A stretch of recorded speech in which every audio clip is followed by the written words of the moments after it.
여러분 안녕하십니까? 창업경영전략 이중성입니다. 이번 시간에는 창업기업 가치평가 관련된 보충 강의를 다루어 보겠습니다. 보충 강의에서 다룰 핵심 내용은 수익가치 접근법 적용을 위한 기초개념부터 현금흐름 할인 모형부터 EV 에비타까지입니다. 본 강의에서는 가치평가 접근법의 전체 체계를 먼저 소개해 드리겠습니다. 정규 강의에서는 너무 내용이 복잡하므로 전체 접근법을 소개하지 않고 핵심 내용만 소개를 했는데요. 한번 정리하는 차원에서 전체 접근법을 한번 살펴보죠. 가치평가 접근법은 크게 내재가치 접근법과 상대가치 접근법으로 나눌 수 있습니다. 내재가치 접근법은 창업기업의 내재적인 가치를 활용하는 방법이고요.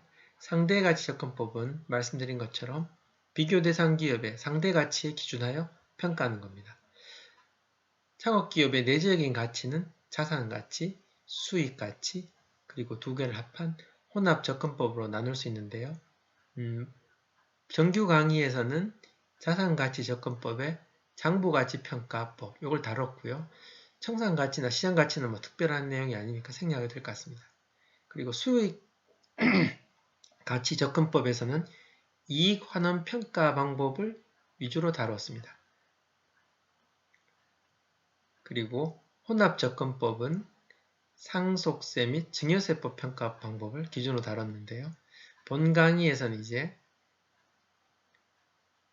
정규 강의에서 다루기 힘들었던 좀 어려운 내용들을 보충 강의에 다루도록 하겠습니다.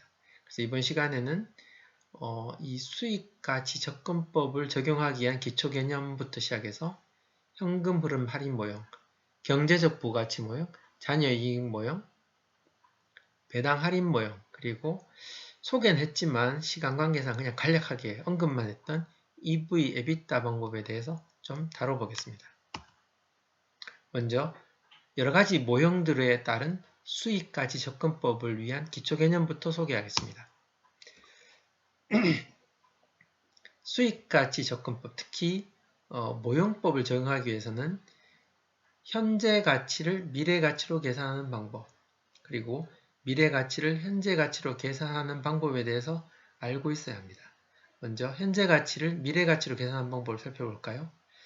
지금 시점에 100원을 가지고 있으면 이게 현재 가치죠. 근데 무위험으로 10% 수익을 달성할 수 있다고 가정을 하면 1년이 지난 T1 시점에는 미래 가치가 얼마가 될까요? 당연히 100에서 10% 수익이 붙었으니까 110이 되겠죠. 이까지는 뭐 상식적이니까 다들 쉽게 이해하실 겁니다. 자, 그럼 반대로 미래가치 110원은 10% 수익률이 있을 때 현재 가치로 바꾸면 얼마가 될까요? 110원 그대로일까요? 다를까요? 이 표에서 보시다시피 10% 운용했을 때 110이 되었으니까 거꾸로 가면 100이 돼야 되겠죠. 따라서 미래 가치를 현재 가치로 계산하면 똑같은 금액이 아니고요. 이런 방식을 통해서 할인을 해야 합니다. 그래서 특정 시점의 미래 가치는 할인율과 추정 연도의 차수를 활용해서 현재 가치로 환산하게 됩니다. 미래 가치를 현재 가치로 바꿀 때 현재 가치로 바꾸는 이 값을 현가계수라고 합니다. 현재 가치로 변환하는 계수란 뜻이죠. 사례를 보면서 한번 설명해 볼까요? 2020년 기준으로 2021년부터 25년까지 미래 가치를 이렇게 추정했다고 가정하겠습니다. 단위는 100만원이니까 이렇게 4억, 6억 이렇게 되겠습니다. 할인율을 10% 적용한다고 하면 공식에 따라 현가계수는 첫 번째는 0.9, 두 번째는 1 플러스 0.1의 제곱을 나눠야 되겠죠. 그래서 0.82 마지막에는 0.62가 됩니다. 그래서 2021년에 400은 현재로 보면 364에 해당되고요. 25년에 1300은 현재로 보면 800 정도 됩니다. 즉 13억이 8억으로 바뀌겠죠. 이 표에서 알 수도 있다시피 미래 가치는 똑같은 금액이 현재 가치가 되는 것도 아니고 이 할인율에 따라 할인율을 얼마를 적용에 따라서 달라집니다. 그럼 할인율은 뭐 정답이 있을까요? 그렇진 않겠죠. 할인율은 요구하는 수익률 그리고 시장 금리에 따라 달라질 수 있겠습니다. 어쨌든 다시 반복해드리면 미래 가치는 그냥 쓸 수 없고 반드시 현재 가치로 바꿔야 한다. 현재 가치로 바꾸는 공식은 이렇습니다.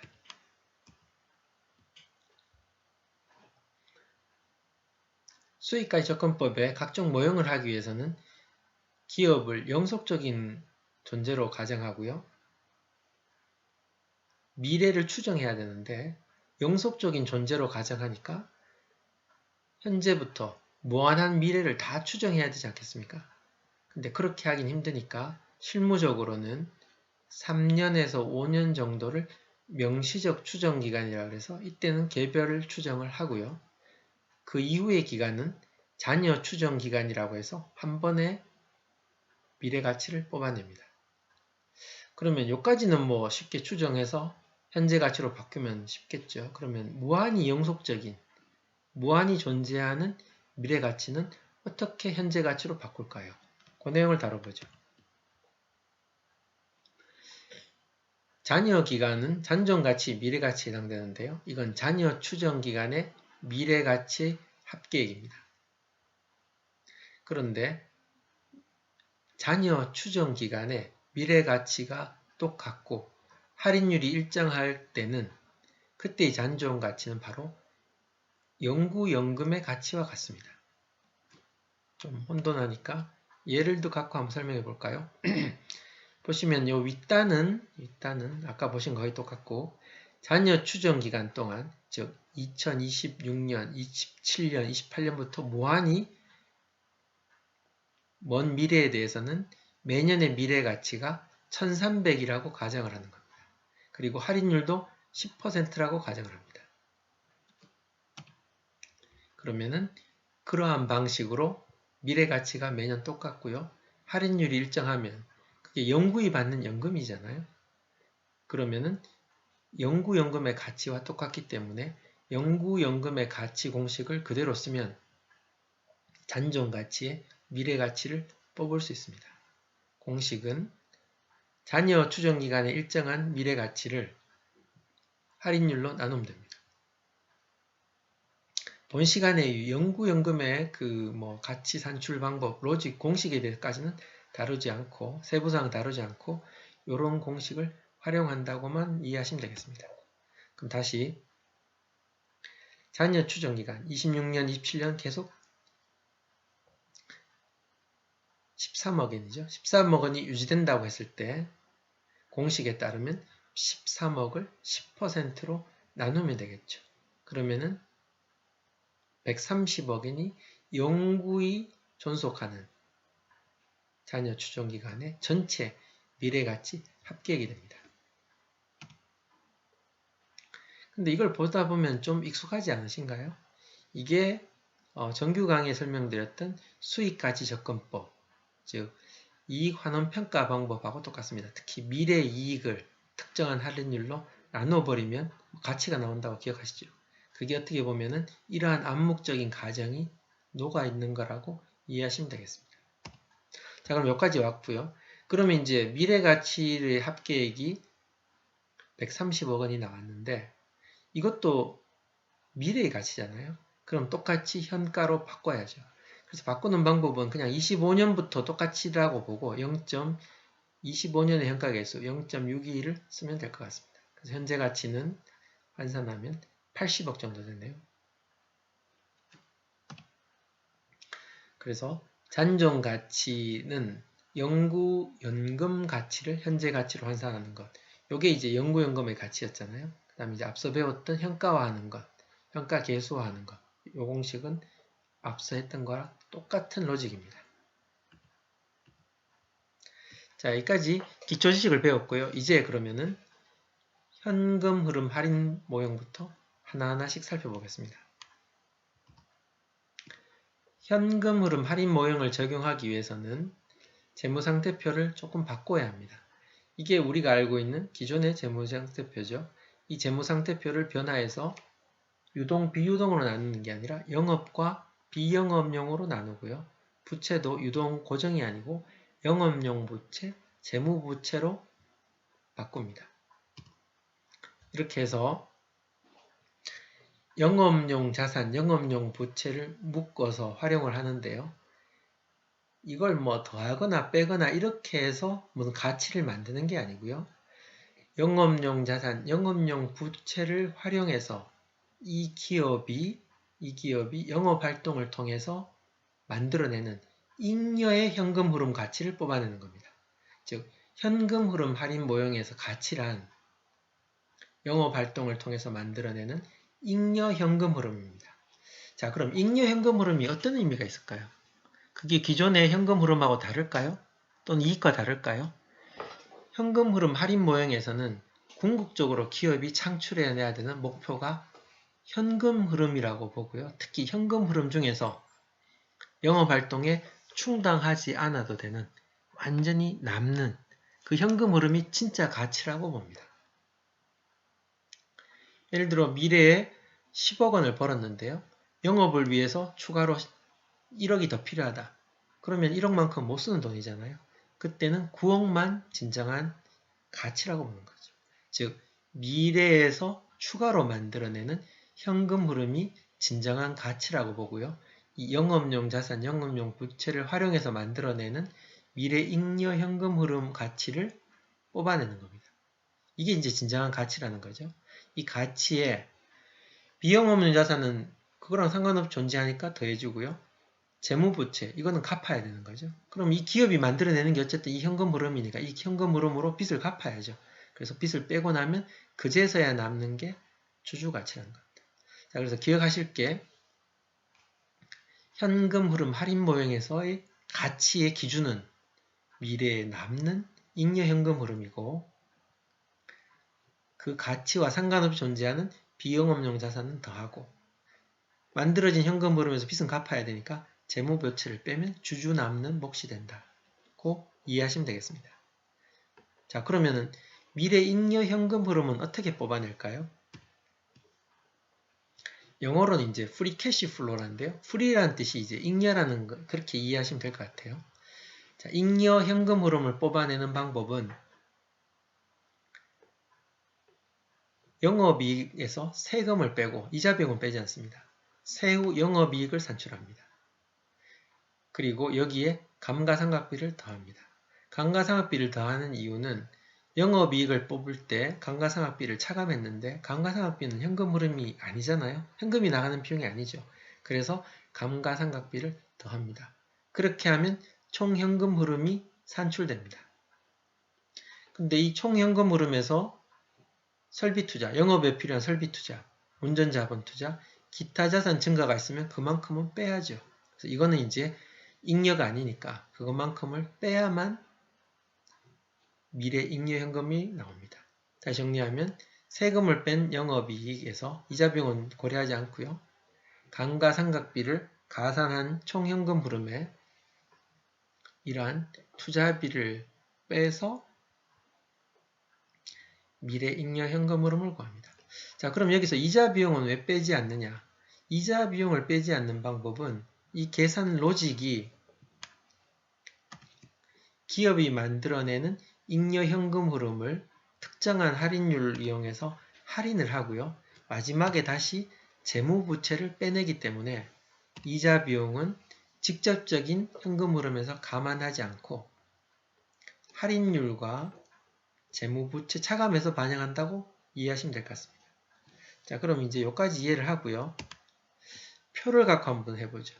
각 추정 연도의 프리 캐시 플로우를 그러한 방법으로 추정했습니다. 첫째에 4억, 25년에는 13억, 그리고 이제 똑같은 프리 캐시 플로우가 똑같은 할인율을 유지된다고 보니까 잔여 추정 기간에 현재 가치는, 미래 가치는 130억으로 뽑았습니다. 자, 그럼 이걸 현재 가치로 바꿔야 되죠. 근데 바꿀 때 할인율은 뭘 적용할 거냐? 어떤 율로 할인할 거냐? 요거에 대해 살펴보겠습니다. 이 프리 캐시 플로우는 회사 전체를 대상으로 만들어내는 잉여 현금 흐름을 뽑지 않아요?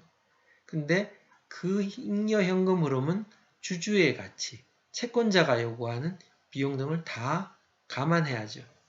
따라서 미래 잉여 현금 흐름을 현재 가치로 환산할 때 쓰는 할인율은 가중평균된 자본비용으로 계산합니다. 가중평균 자본비용은 자기자본비용과 타인자본비용을 그 기업의 재무구조로 가중치를 환산합니다. 그래서 전체 자본의 자기자본 비율만큼의 가중치로 자기자본을 적용하고요.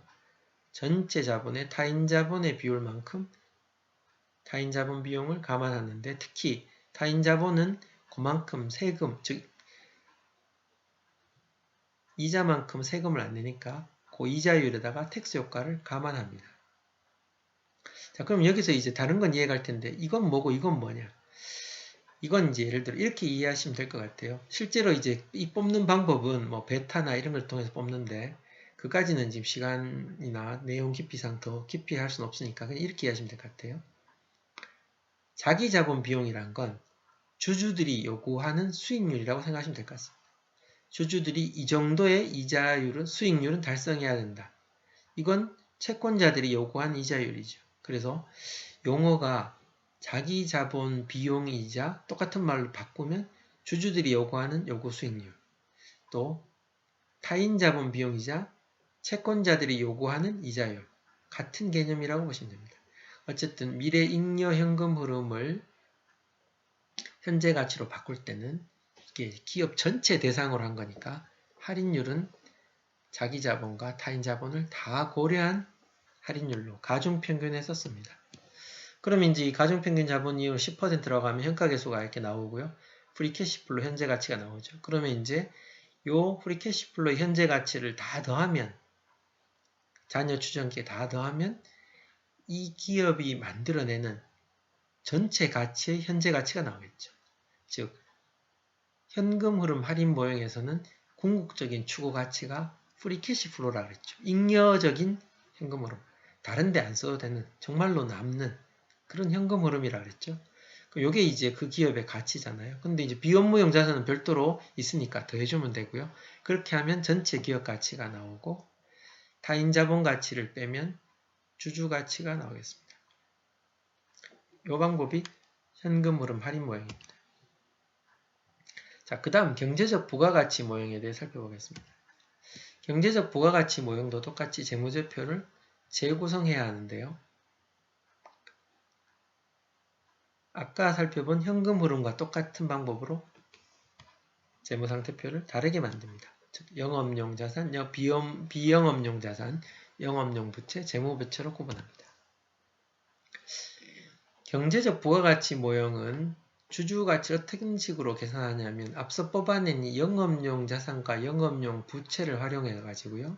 먼저 기초에 투하되는 영업 투하 자본을 뽑아냅니다. 여기에다가 영업 투하 자본을 통해서 만들어내는 부가적인 가치, 그걸 경제적 부가가치라고 하는데요. 그 경제적 부가가치가 바로 기업이 목표로 하는 가치입니다. 그 다음에 이제 비업무 자산을 더하거나 재무부채를 빼는 로직은 이제 쉽게 이해가시죠? 그럼 이제 경제적 부가가치 모형에서는 그 기업이 추구하는 가치가 뭐냐? 미래 잉여 현금 흐름이 아니고 영업 투하 자본을 활용해서 만들어낸 추가적인 부가가치를 말합니다.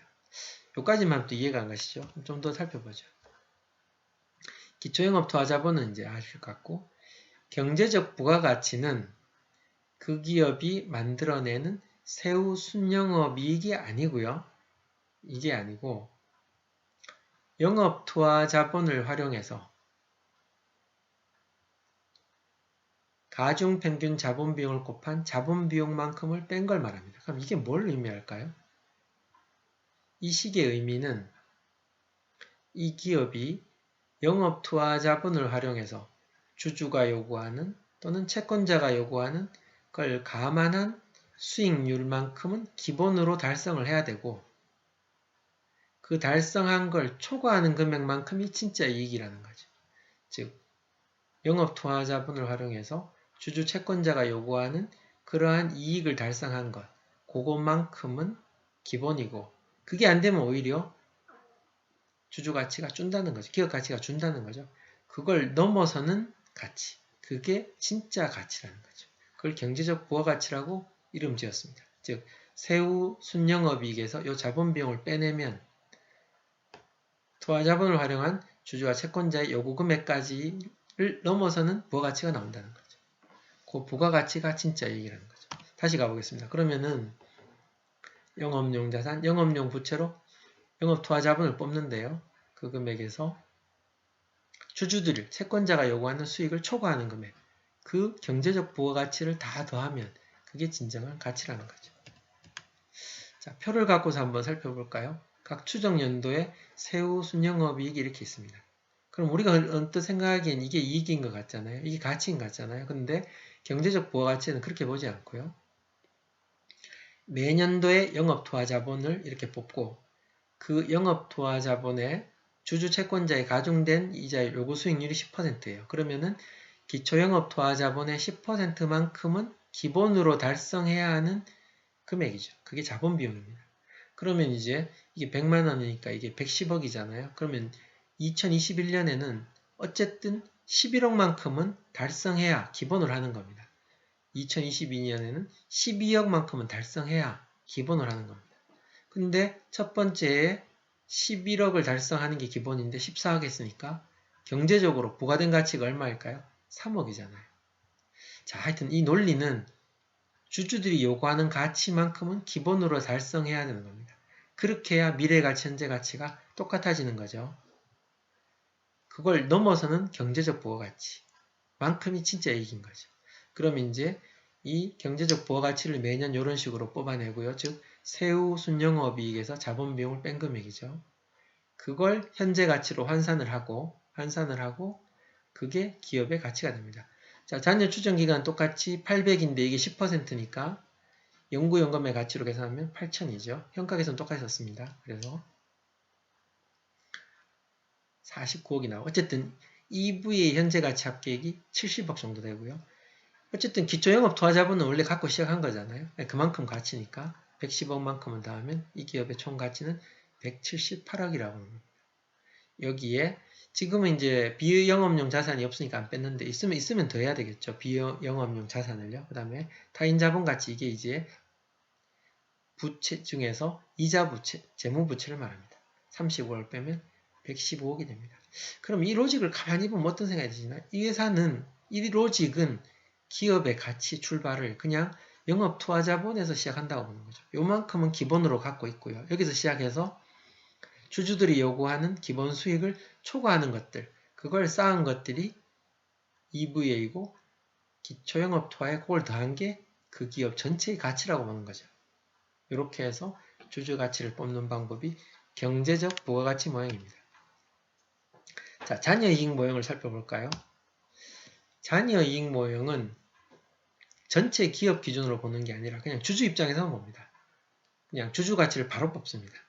아까 두 가지 방법은 기업 가치를 뽑고 타인 재무부채를 빼서 자기자본 가치를 뽑았잖아요. 잔여이익 모형은 그냥 바로 주주 가치를 뽑습니다. 즉 잔여이익 모형의 주주 가치는 현재의 자기자본에 뭘 더하냐면 미래 이익을 더하는 게 아니고요. 미래 이익을 더하는 게 아니라 미래 초과이익의 현재 가치를 더합니다. 자, 그럼 미래 초과이익이 뭘까요? 그건 미래 예상이익에다가 전년도 자기자본의 자기자본 비용, 이게 주주들이 요구하는 수익률이죠. 그걸 뺀 걸 말합니다. 즉, 요까지는 기본이고요. 요 기본을 빼고 넘는 금액을 말하죠. 몇 번 강조드리지만 왜 이렇게 기본을 빼느냐? 이 기본을 빼는 이유는 아까 기초 개념에서 다뤘습니다. 특정한 수익률만큼 당연히 달성해야 되니까 그만큼은 해야 미래 가치, 현재 가치가 똑같아지는 거죠. 즉 100인데 10가치를 달성해야 되면 110이 돼야 기본이 하는 거죠. 110으로 환산하면 100되잖아요.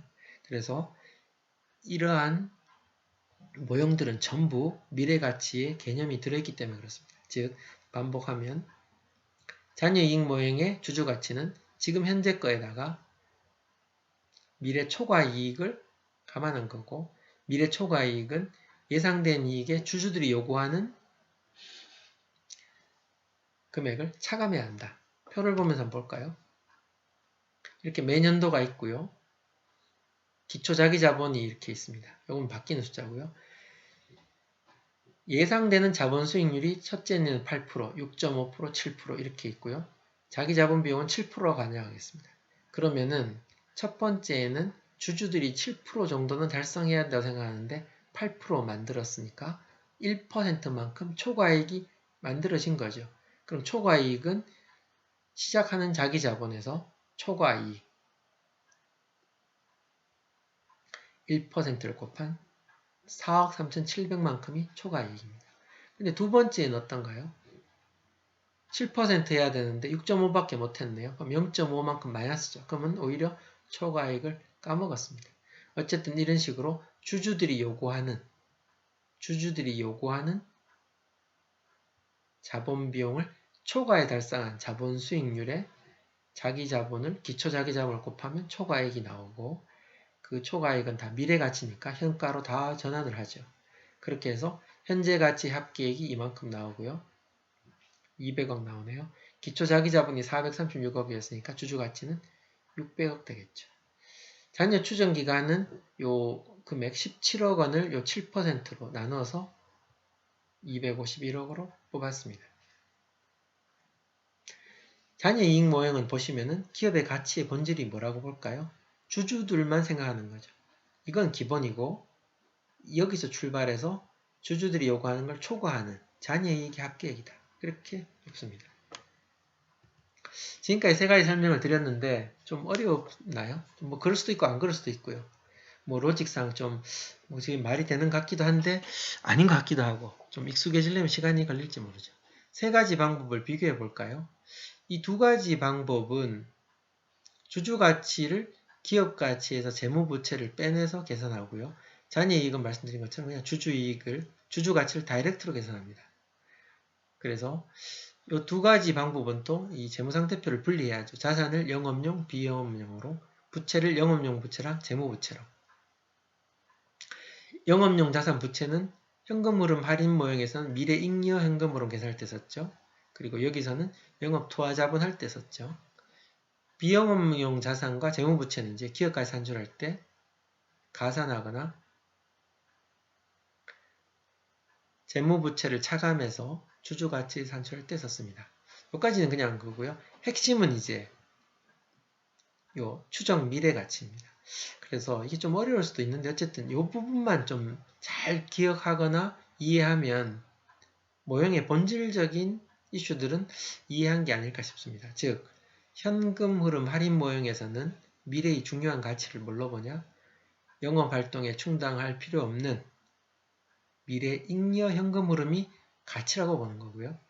경제적 부가가치 평가 모형에서는 미래 가치를 뭐라고 보냐 하면 영업투하자본의 주주 채권자들이 요구하는 그러한 자본 비용을 초과하는 그러한 초과 순영업이익이 미래 가치라고 봅니다. 자본 비용을 초과하는 세후 순영업이익이라고 미래 가치라고 봅니다. 잔여이익은 뭘 미래 가치로 볼까요? 즉 자기 자본 비용을 초과한 순이익, 그냥 달성한 순이익에서 주주들이 요구한 걸 뺀 금액, 그 잔여이익만큼이 추정 미래 가치라고 봅니다. 적용한 할인율은 이 두 가지 방법은 이제 기업 전체를 대상으로 가치를 뽑잖아요. 그래서 주주 채권자의 요구하는 수익률들을 다 감안한 가중평균 자본 비용을 뽑고요. 여기는 이제 주주만 계산하니까 그냥 자기 자본 비용만 뽑습니다. 그래서 기업 가치는 이쪽은 이제 미래 잉여 현금을 현재 가치에 비영업용 자산을 더하고요. 이쪽은 이제 기초영업 투하자본에 출발했으니까 여기에다가 자본 비용을 초과하는 세후 순영업이 경제적 부가가치에 비영업용 자산을 더하면 됩니다. 그 주주 가치는 이제 요 산출된 기업 가치에서 재무부채를 빼면 되고요. 잔이익은 좀 다릅니다. 어쨌든 이 추정 미래 가치의 본질이 뭔지만 알면 각 모형의 핵심은 다 이해하신 거라고 보고 실제 뭐 이게 어렵다기보다는 이렇게 추정하는 것 자체가 복잡하겠죠. 자, 그럼 이제 배당 할인 모형 볼까요? 배당 할인 모형은 좀 쉬운데요. 배당 할인 모형은 주주 입장에서 보면 기업이 돈을 많이 버는 게 중요한 게 아니고 자신한테 배당금이 얼마 돌아오는지가 중요하겠죠. 그래서 그냥 매년 받는 배당금이 미래 가치라고 보고 그 배당금의 현재 가치 합계액을 주주 가치라고 봅니다. 그래서 매년의 배당금을 현가화해서 그 합산을 한 게 주주 가치라고 봅니다. 근데 이제 계속 기업 가정을 하고요. 매년 배당금 일정하면 이게 연금이잖아요. 그럼 그 공식 그대로 쓸 수 있죠. 배당금을 그냥 자기 자본 비용으로 나누면 주주 가치가 나옵니다. 그래서 이 모형은 이제 뭐 계속 그 이익 환원 평가 모형하고 똑같은 거죠. 그 수익 가치 정규 시간에 강의했던 즉 매년의 이익을 그냥 주주 요구 수익률로 나눠버리면 기업 가치가 주주 가치가 나오는 거랑 똑같은 로직이고 또 잔여 기간 추정에서 똑같은 로직을 쓰고 있습니다. 회사가 매년 일정 성장하고 배당 일정률로 증가하면 고든의 성장 모형을 적용해서 요 공식을 사용합니다. 그래서 뭐 요 공식 입증까지는 뭐 시간에 다루기 힘들 것 같고요. 그냥 이렇게 기억하시면 될 것 같습니다. 사례를 한번 볼까요? 창업기업이 매년 500원, 5천원 정도 배당을 하는데 발행주수가 1000주이다. 계속기업가 매년 배당금 일정을 가정할 때 자기비용, 자본비용 10%면 주주가치가 얼마인가? 그냥 5천원을 10%로 나누면 한 주의 가치는 5만원입니다. 주주가치는 1000주니까 5천만원이고요. 그 다음 배당 성장률이 2%면 이제 아까 공식을 써서 63,000원이 나오고요. 63,750원이 나오고요. 주주가치는 이제 6,375만원이 배당 할인 모형에 따른 고든 성장 모형에 따른 주주가치가 되겠습니다. 자, 마지막으로 이제 상대가치법의 마지막 EV, EBITDA. 정규 강의 시간에 시간이 부족해서 그냥 대충 떼우고 넘어갔는데요. 조금 자세히 볼까요? EV는 엔터프라이즈 밸류인데요. 자, 이건 어떻게 이해해야 하냐면 예를 들어 우리가 상장회사를 인수한다고 가정을 했을 때 상장회사를 인수하려면 주주 몫으로 얼마를 부담해야 하고 채권자 몫으로 얼마를 부담해야 할까? 이런 고민을 시작한 가치가 EV입니다. 그러면 주주한테는 얼마를 줘야 될까요? 바로 주주한테는 그 주주 시가총액, 즉 주가가 있으니까요. 상장회사의 발행주식수 곱하기 1주당 금액을 곱한 시가총액만큼은 부담해야죠. 최소 이 정도는 줘야지 되지 않겠습니까? 채권자한테는 장부상에 달려있는 차입금만큼 부담해주면 되죠. 근데 회사에 여유 있는 현금성 자산이 있으면 어떨까요? 그 돈으로 이 차입금을 갚으면 되잖아요. 그래서 여유 현금성 자산이 있으면 이걸 빼줍니다. 그러면 EV는 바로 주주가치 더하기 부채가치인데 이게 부채가치 중에서 순차입금으로 봅니다. 그래서 시가총액인 주주가치의 차입금을 더하고 현금성 자산은 뺍니다. 그럼 이제 EV 계산할 때 좀 이해가 안 가는 부분이 그럼 영업용 부채는 어디 갔습니까? 그리고 영업용 자산은 어디 갔습니까? 이런 질문이 생기죠. 사실은 EV 개념은 이렇게 상장 기업을 인수할 때 얼마를 부담할 거냐의 문제니까 영업용 부채, 영업용 자산은 거의 그대로 유지된다고 봅니다. 그래서 뭐 가치 계산에서 감안하지 않는다고 이해하시면 됩니다. 그 내용은 이제 뒤에 좀 설명을 하죠. 그럼 이제 EBIT, EBITDA라고 하는데요. 이거는 Earning Before Interest, Tax, Depreciation, Amortization, 그러니까 이자, 세금, 감가상각, 감모상각 전의 영업이익입니다. 그럼 이제 EBITDA는 어떻게 보면은 영업이익의 대용치죠. 영업활동에서 창출한 이익 측정 지표인데 그러면 이제 왜 영업이익을 안 쓰고 이걸 썼을까요? 또 현금 흐름을 안 쓰고 이걸 썼을까요? 그 부분도 좀 뒤에 설명을 하죠. 어쨌든 EV와 EV EBITDA의 개념은 이런 거고요. EV를 EV EBITDA로 나눈 값을 한번 생각해 보겠습니다. 이게 이제 회사를 인수할 때 얼마 부담할 건가죠? 주주와 채권자 몫으로 얼마를 부담할 건가? 요건 이제 그 회사를 인수한 다음에 그 회사에서 영업에서 만들어지는 이익 측정치입니다. 요걸 나누면 예를 들어 요 값이 5가 나왔다고 가정해보죠. 그러면은 이 회사를 인수하고 5년을 돌리면 영업에서 나오는 이익 측정치, 창출 가치로 이 인수 부담액을 다 커버할 수 있구나. 이렇게 이해하는 거죠. 이게 1이라면 어떨까요? 1년만 돌려도 특정 기업 인수 부담액을 다 커버할 수 있는 거죠. 이게 30이 나오면 어떨까요? 30년 돌려야 영업에서 나오는 창출 가치로 EV를 부담할 수 있습니다. 그래서 이 비율 값이 낮으면 저평가되어 있고 인수할 매력이 높죠. 이게 높으면 고평가되어 있으니까 인수 매력도가 낮습니다. 그래서 EV, EBITDA의 비율의 의미는 그런 의미입니다. 인수할 때 주주목, 채권자 몫을 부담을 하는데 몇 년 안에 이걸 회수할 수 있느냐. 자, EV, EBITDA는 여러 가지 가정과 한계가 있는데요. 이 EV, EBITDA 방법은 사모펀드 등이 기업을 인수한 다음에 투자 없이 몇 년 안에 매각하고자 할 때 적합한 가치평가, 즉 그 기업을 얼마 정도 부담을 했는데 내가 영업을 몇 년 돌리면 다 뽑을 수 있으니까 남는 장사다. 또는 남는 장사가 너무 오래 걸린다. 그런 개념이죠. 그래서 인수 후에 대규모 투자가 필요하거나 영업자산 부채 변동이 일어나면 적용하기가 어렵습니다. 지금 처음에 EV 계산할 때 어땠습니까? 현금성 자산이 있으면 차입금 상환해서 순차입금을 한다 그랬잖아요. 근데 현금이 있는데 대규모 투자가 필요해 버리면 어떻습니까? 차입금을 갚을 수가 없잖아요. 그래서 이런 경우에는 EV, EBITDA 개념이 좀 적합하지가 않습니다. 즉 사모펀드가 그 기업을 인수를 하는데 그 기업이 워낙 안정적이니까 영업용 자산, 영업용 부채는 거의 변동 없이 그대로 유지된다고 보는 거죠. 그래서 남는 현금은 다 쓸 수 있고요. 그러한 경우에 적용할 수 있는 개념이 이 EV, EBITDA입니다. 자, 그럼 이제 아까 질문 EV, EBIT, EBITDA 이거는 이제 왜 등장했을까요? 이게 기업의 실질 이익 창출력을 보여주는 지표일까요? 현재까지의 의견들은 그다지 좋은 지표가 아니라는 의견이 많습니다. 이게 영업이익보다 더 우월한 지표다. 그렇게 보기 힘들고요. 영업현금 흐름보다 더 좋은 지표다. 그렇게 보기도 힘듭니다. 현재까지 학자들의 의견은 어쨌든 가장 좋은 평가 지표는 현금 흐름이라고 봅니다.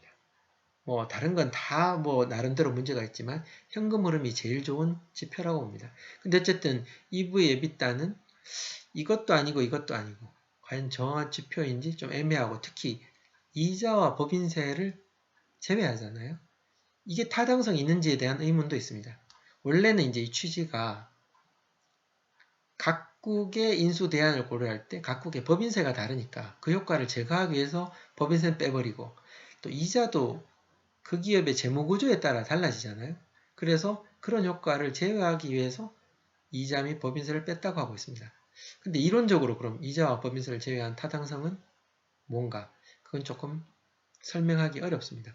사실 관행적으로 EV, EBITDA가 오랫동안 기업 인수할 때는 많이 썼으니까 그냥 이 평가 방법을 쓰고 있습니다. 그래서 여러분 검색해 보시면 EV, EBITDA의 한계점, 문제점 하면 여러 가지 학자들이나 견해들이 제시되어 있는 걸 확인할 수 있습니다. 어쨌든 EV, EBITDA는 특정 기업을 단기간 내에 인수를 해서 재매각할 때 그리고 영업용 자산 부채의 변동이 거의 없는 아주 안정적인 회사일 때는 적용할 수 있고 그러지 않은 경우는 좀 이슈가 있을 수 있다. 그 정도 기억하시면 되겠습니다. EV, EBITDA 적용 방법은 지난 시간에 정규 시간에 했으니까 간단하게 생략하겠습니다. 즉 비교 대상 기업의 EBITDA를 활용해서 그냥 뽑으시면 됩니다. 지금까지 보충 강의를 통해서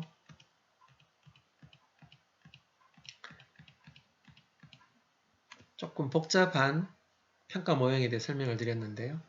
전체 이제 접근법 구조가 내지의 상대가 있고 이 수익가치 접근법, 수익을 뭘로 볼 거냐에 따라 정규 시간에는 가장 쉬운 이익 환원 평가만 다뤘죠. 간단하게. 근데 현금으로 할인 모형, 경제적 부가가치, 잔여이익, 배당 할인 모형, 그리고 EV, EBITDA를 살펴보았습니다. 이렇게 간단하게 살펴봤는데 그래도 좀 어렵고 좀 복잡하죠. 그래서 추가적으로 그 가치평가 접근법에 심도 있는 내용을 학습하고 싶은 분이나 또는 해당되는 과목을 수강하시는 분들은 좀 더 깊이 있는 내용이 쓰여 있는 교재를 구입하셔서 한번 읽어보시면 해당 내용을 학습하실 수 있을 거라고 봅니다. 이상으로 창업기업 가치평가 보충 강의를 마치도록 하겠습니다. 감사합니다.